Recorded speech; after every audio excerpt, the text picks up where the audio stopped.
여러분 안녕하십니까, 강철 변호사입니다. 이거 뭡니까? 트럼프가 시진핑을 만나기 직전에 핵실험을 재개한다고 발표했습니다. 김정은 까보니까 말이죠, 본때를 보여주겠다는 건가요? 아니면 시진핑을 만나기 직전에 얘기한 걸로 봐서 시진핑 너 들어라는 얘기인가요? 아니면 푸틴이 또 어쩌저쩌고 떠들고 그러니까 푸틴 너 그럴래? 그런 얘기인가요?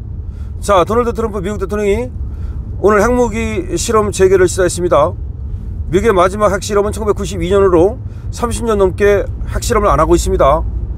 그러니까 미국은 뭐 이미 핵을 갖고 있고 또 대단한 기술을 갖고 있으니까 더 할 필요가 없어서 안 한 것도 있지만 이 핵에 대해서 좀 우리 좀 핵하지 말자, 핵을 좀 군축하자, 이런 상태였기 때문에, 이런 입장이었기 때문에 1992년 이후 안 했는데 핵실험을 해야 되겠다라고 지금 발언을 한 겁니다. 중국 국가주석 시진핑을 만나기 1시간 전에 나온 발언이거든요. 러시아가 핵무기 탑재가 가능하고 핵 발전 장치를 장착한 수중 무인기 포세이돈 실험에 성공했다고 밝힌 지 하루 만에 나온 얘기입니다. 러시아가 말이죠, 핵무기 탑재가 가능하고 핵 발전 장치를 장착한 수중 무인기, 무슨 말이냐면 수중 드론, 그러니까 핵 연료로 움직이는 수중 드론, 사람 안 타고, 그리고 거기다가 핵무기를 실을 수 있는 그런 수중 드론을 개발했다고 발표를 했어요. 그러니까 드론도 하늘에 떠다니는 드론이 아니라 물속으로 다니는 드론을 만들었다는 거야. 근데 그게 핵 연료로 다니고 그 다음에 핵무기를 거기다 실을 수 있다. 그거 얼마나 위험한 거였고, 예를 들어서 지금까지는 핵무기를 어떻게 날랐습니까? 비행기로 날르든지 아니면 포로 쏘든지. 그런데 이게 뭐야, 드론으로 핵무기를 나른다? 이거 어마어마하게 무서운 거 아니야. 그럼 바다에다가 드론 딱 끼워가지고 핵무기 딱 실어놓으면, 야 저기 저 태평양 건너가가지고 말이야, 저 샌프란시스코 가서 하나 터뜨려. 이거 아니야. 이거 대서양을 건너가지고 말이야, 저기 뉴욕 가가지고 하나 터뜨려. 뭐 이렇게 되는 거 아니야. 이거 얼마나 위험한 거야. 트럼프가 그 심각성을 깨달았나요? 왜냐면 차라리 위로 날아오는 건 보이기라도 하지. 비행기로 오면 저 비행기 오는구나. 아니 이 바다로 오면 보이지도 않아. 진짜잖아. 바다로 오면 보이지도 않잖아. 이거 뭐야 이거. 트럼프 대통령은 이날 오전 자신의 트윗 소셜에, 오늘입니다, 다른 나라들의 핵실험 프로그램 때문에 나는 전쟁부 장관에게 우리도 핵무기 실험을 동등한 수준에서 시작하자고 지시했다. 핵무기 실험한다는 거야. 또 정은이 하는 거 보고서 쉽게 말이야 이런 생각이 들었을 수도 있죠. 저건 내가 가만히 있으니까 저거 뭐야, 이번에 내가 만나자고 하는데도 만나지도 않고 저것도 빠졌네, 이런 뜻일 수도 있겠습니다만은, 이어서 이렇게 말했습니다. 트럼프의 말입니다. 핵실험은 즉시 시작될 것. 즉시 시작한다는데? 미국 핵무기의 엄청난 파괴력 때문에 핵실험을 하기 싫었지만 선택의 여지가 없었다. 당초 핵실험 기획이 없었으나 러시아 등이 관련 실험에 나서면서 맞대응 취지로 핵실험을 결정하겠다는 것으로 풀이가 돼요. 그러니까 원래 할 생각이 없었다, 나도 하기를 원치 않는다. 하지만 러시아가 저러고 있는데 나라고 안 하냐? 더구나 김정은 저것도 저러고 있는데 나라고 안 하냐? 이것들 뻔때를 좀 보여줘야 되겠네. 이런 생각 같습니다. 트럼프 대통령은 미중 정상회담을 마치고 미국 워싱턴 DC로 향하는 전용기 에어포스 1에서도 핵실험 재개에 대해 언급했습니다. 이건 난리 났네요. 그럼 우리는 누구보다 많은 핵무기를 보유했지만 실험을 하지 않았다. 다른 나라들이 실험하는 상황에서 우리도 하는 것이 타당하다. 이렇게 밝힌 겁니다. 우리는 핵무기는 많지만 핵실험을 요새 안 했는데 다른 나라들도 하고 있기 때문에 우리도 하는 것이 맞다, 이렇게 얘기한 겁니다. 언제 어디서 할지는 적절한 시점에 발표될 것이다, 이렇게 또 얘기를 했습니다.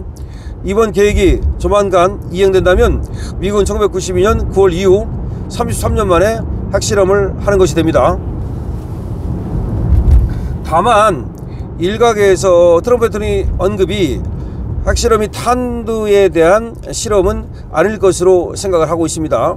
핵실험이 미국은 이미 안 해도 될 만큼 확실한데 그걸 또 핵실험 탄두를 실험한다는 건 아닐 것이다, 이렇게 해석을 하는데, 뉴욕타임스는 동등한 수준에서라는 표현으로 볼 때 실제 핵실험을 하겠다는 것보다는 미국의 미사일이나 전략 핵잠수함 등 핵자산의 위력을 과시하려는 의도가 아니겠느냐, 이렇게 지금 얘기가 되고 있고요. 그 다음에 러시아처럼 운반 체제에 대한 실험만 하겠다는 거 아니냐.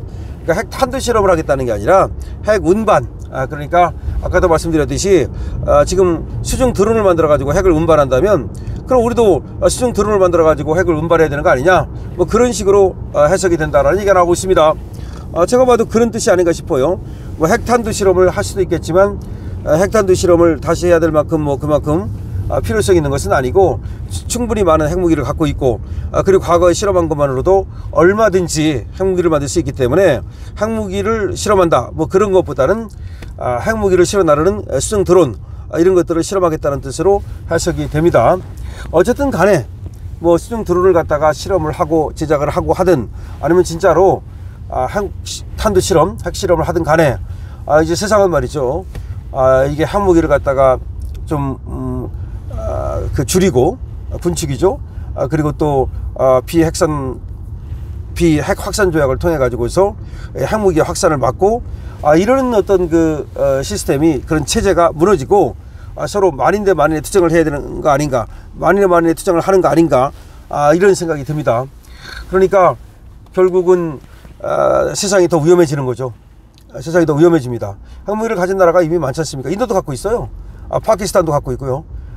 지금 근데 그 핵무기가 예를 들어서 이란이나 이런 데로 넘어가면 어려운 건데 끔찍한 건데 이란은 핵무기를 만들까봐 얼마 전에도 미국이 이란을 갖다가 치지 않았습니까?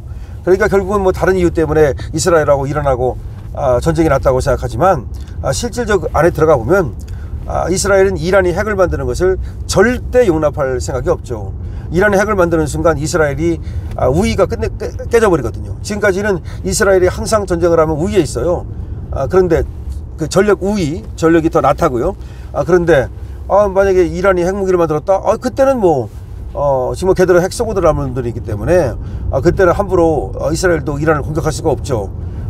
그러니까 지금 핵무기를 만들기 전에 공격을 한 건데 지금 근데 벌써 핵무기를 갖고 있는 나라들이 많으니까 뭐 북한도 있다고 그러고 지금 이제 뭐 인정할 수밖에 없고 이러는 상황에서 아마 트럼프도 무조건 핵무기 뭐 군축이라든지 핵을 만들지 말아라든지 다른 나라들한테 뭐 그런 것만 갖고는 안 되고 자기가 핵 무장을 또 핵 위력을 갖다가 좀 더 강화해야 되겠다라는 뜻으로 봅니다. 근데 가장 직접적인 계기는 금방 얘기한 것처럼 러시아가 이 핵탄두를 갖다 실어 나를 수 있는 그런 수중 드론을 개발했다는 거, 이것이 아마 트럼프한테는 충격이 아닌가 싶고요. 그 때문에 그래서 핵탄두를 실어 나르는 여러 가지 방법 중에서 물속으로 실어 나르는 이거를 자기들도 실험하겠다는 것으로 해석이 됩니다. 어쨌든 세상은 말이죠. 지금 아주 급박하게 돌아가고 있는데요.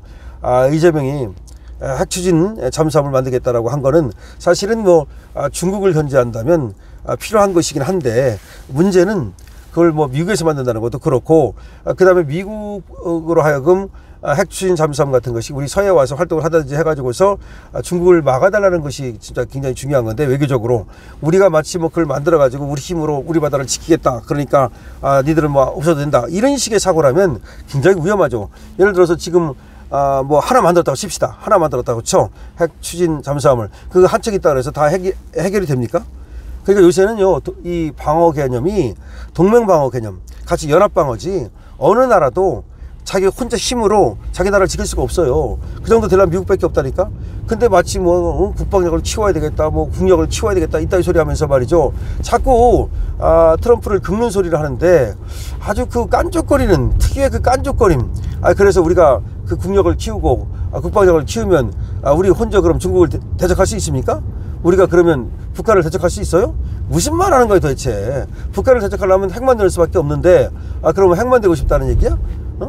도대체 무슨 얘기를 하는 건지 이재명이라는 사람을 이해할 수가 없다는 점을 다시 한번 말씀드리는데, 하여튼 얌통맞은 소리 하다가 찍힐 그런 어떤 그런 위험만 많다. 결국은 우리 기업이 이렇게 돈을 많이 대게 되는 것도 3,500달러를 괜히 얌통맞게 준다 그랬다가 그걸 감당 못하게 가지고서 이렇게 계속해서 끌려다니면서 결국은 돈 줄 거면서 돈 주면서 뭐 오히려 좋은 소리도 못 듣는 거 아닌가라는 생각이 듭니다. 여러분 어떻게 생각하십니까? 여러분들의 의견을 댓글 남겨주시기 바랍니다. 강신업 TV에서 좋아요와 구독을 부탁드립니다.